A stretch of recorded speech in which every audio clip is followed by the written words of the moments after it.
The next game that we're going to be taking a look at here is Silent Hill 2, the remake. It's coming to PlayStation 5, and we actually had two sets of footage for this. We had the trailer that was in the state of play, which on the night we weren't particularly enthused by what we saw.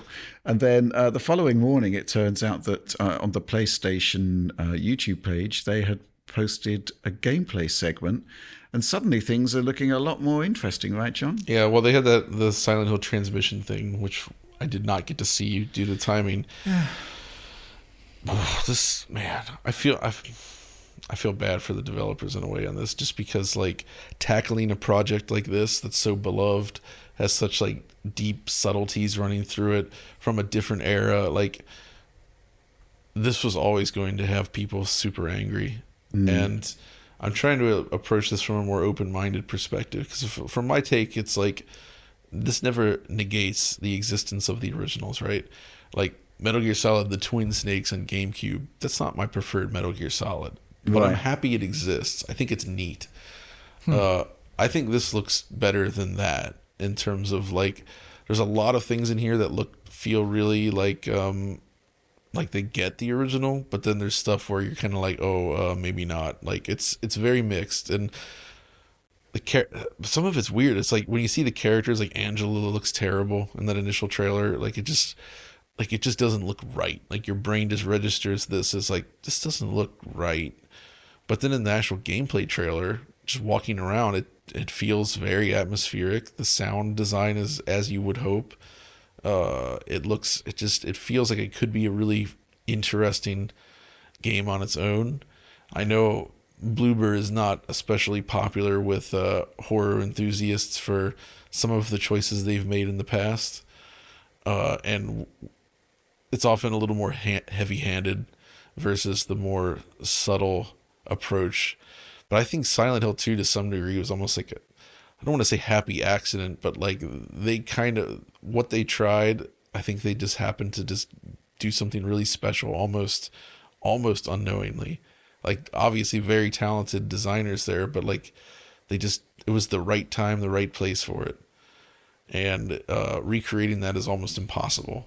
Right. Yeah. And I think they will not replace or match that. If you were there in 2001 and experienced it, you're not going to get that experience again. But I think it's cool to see a different take on it, and I at least think it looks like it looks like it could be enjoyable or interesting to go through. And I do look forward to sort of exploring how they've approached it. And from a technology standpoint, at least we can say it looks really good. It seems to be, based on the footage we're seeing, it's the only other Unreal Engine 5 game so far. Besides, the Bloober did Layers of Fear, the sort of remake thing of the original in Unreal Engine 5. This is as well, and it's the only two that seem to use the hardware Lumen path. Right. So that means like in reflections, like usually with Lumen software, they use like a signs distance field, kind of like a rough mesh. Well, not, it's SDFs of the scenery around you that sort of like roughly represents where you're at. Versus the and then they obviously overlay SSR to get some extra detail. So things like trees lose fine detail on the reflections, right? Yeah. Where here it's like you actually retain all of that. It's proper, fully high quality ray traced reflections.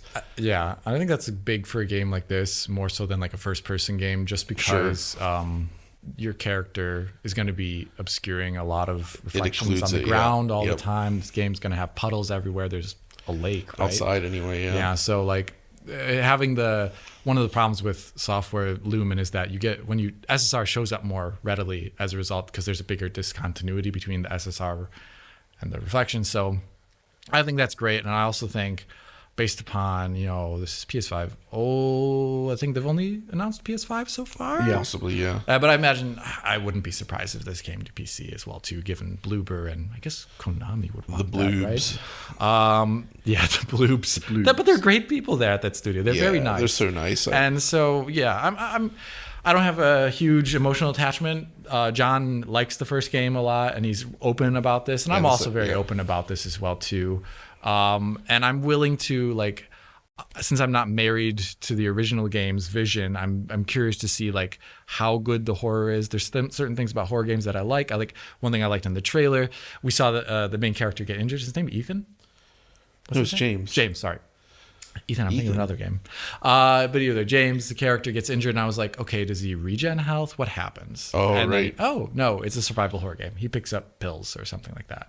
So you're gonna, I like inventory management. I like managing like a health and being a little bit afraid of the environment. They also showed off when the character walks into, is that a hospital?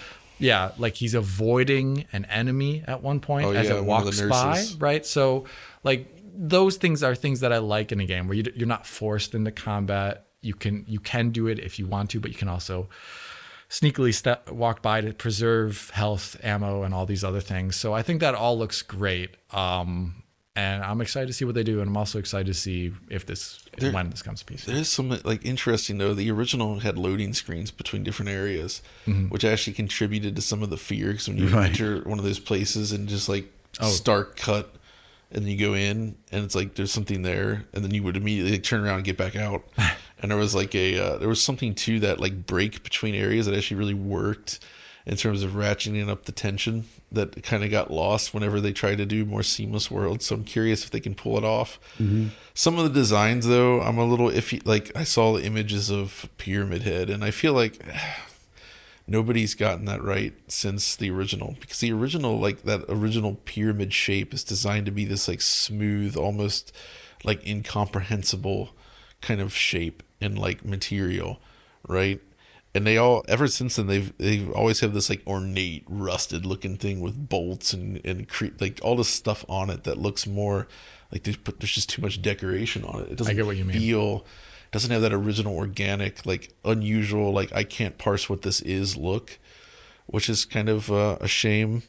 But that's been a problem every time they try to bring that character thing back. So that's a bit of a thing. Also, they show Mary in the hospital there, and like they kind of like covered her up in a way that is not good for this game, because she's very intentionally meant to be provocative. I mean, she's meant to be provocative, and it's not actually sexy in the context of Silent Hill 2 because it's Silent Hill 2 and everything's dingy and weird, but like she's meant to be that kind of like sexualized character, because she's like that deals with the whole plot and like and what James is going through.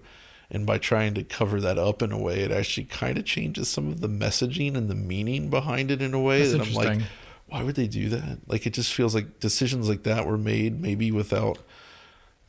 Who even knows why they would do it? But I understand what you mean. Like, if like whether or not they're going to keep the exact same visual theming, like if that is literally a part of the plot, like this whole like sexualization. And it's meant to be kind of like her outfit is almost like very like kind of, like lady on the corner kind of. That's the whole. It's going like, for that. Yeah, and it's got a look to it, to say the least. I don't want to. For those that haven't played it, we'll not go too much into some of those themes and spoiler stuff. Just like I think that's important to the original design and changing that, and I think the faces as well do bother me a bit. Like they just look. Yeah, well, I'll tell you what I was thinking about. Obviously in the realm of TVs and movies, characters are often recast. I know, and there's this sort of sudden disconnect. And probably the most the most remarkable one in history is where the Dukes of Hazzard were recast for a season, and they were literally like supposed to be. They had different names, but they effectively served the same roles. It was like, this looks a bit odd, but yeah, it was the same here. It's like, I think the thing that sort of separates the gameplay trailer from the content that was shown at the State of Play is that you don't actually see the faces that much in the gameplay trailer. Right. So that sort of weirdness. It's a similar thing with Marvel's Avengers, right? Where you know who they're supposed to be, but they don't look right. Yeah, it's so weird that it is actually that problem, I think, and that's why it kind of bothers me, because it just doesn't quite look right. And the stuff with Laura, at least on the wall, that cutscene looks really good. But I gotta say, like the gray tone and the look of the world feels really authentic. I think it looks really great, and this has been historically a problem, I think, with this game, in that it's a masterpiece of visual design, And not just that, it's a masterpiece of visual design for that particular console generation, being played on a CRT display. Yes, it was made for CRTs. Whereas, when the HD remake came along, or the remaster or whatever, that horrible thing. It just didn't look right. It wasn't right. No, it was completely broken. The identity of the game had gone. And I actually think this is like a vast improvement in terms of actually capturing the spirit. Yeah. Which I think is great. I'm really looking forward to it. The only bummer for me is it comes out on October 8th. That's one day after I get back from Tokyo. Oh, yeah. Right. Which means I'm not going to be able to do the normal coverage for it. But we'll see. Maybe. I want to do a retro with the looking at the original versus that one when I get back at least. Right. I mean, other than getting the the performance metrics out and all that, yeah, maybe there is Oliver room still after the fact to do these interesting. Because I really want to explore comparison. it and really dig in and see just how it ends up sitting for me. Because I think I could enjoy it. I think I'll have issues with it, but I think it'll also be interesting, and I want to see what they've done with it overall. Okay. So I do love that original. I mean, I was a fan of the original Silent Hill, and then I bought this on day one along with Eco. Same day they came out. It was a great day. I played Eco all day, and then Silent Hill 2 at night. And I just remember firing it up for the first time. There's no warning screen about graphic imagery. It's just this goes to the title screen. There's zero sound. It's just completely silent. And then you just press new game and they have the one sound. And then it just starts and you're just in that bathroom and just the way that cold open. And it's just so eerie. And at the time it's the kind of thing that's really, you can't really recreate that. And even going forward, once we switch to flat screens, and now I think OLEDs and such can deliver the black levels necessary, but LCD monitors after that. If you've played this on a PC, on a normal PC LCD monitor, I would say you've not actually played it.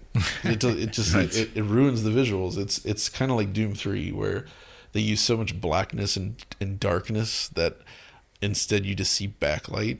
The thing about playing Silent Hill 2 on a CRT in the dark, and the way the phosphors on a CRT work is it can make things look really dim and dark, as similar in a way that your eyes perceive things in a dark room.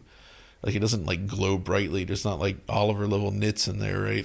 It's dim, and so you would see things in the game. The first time you see Pyramid Head, he's just you see the little specular reflection sheen off of his strange helmet down a hallway behind these bars, and you can't really get to it, and you can't really make out what it is. You just see that thing there. The low fidelity nature of it. And the low fidelity nature of it really makes it it's very unsettling. And I feel you can't really recreate that in high res on a big screen, and it's just it was very intimate. Sorry. You lost me with Oliver Nitz. Yeah. Oliver level Nitz. Oliver This level goes Nitz. back to our discussion where Oliver went for a new TV based on the fact that it was extremely bright, and basically this morning we passed this massive billboard and it was enormously bright. It was very bright. That would be good enough for Oliver. We were possibly. thinking it might be adequate. Might for be Oliver. adequate. Might be adequate.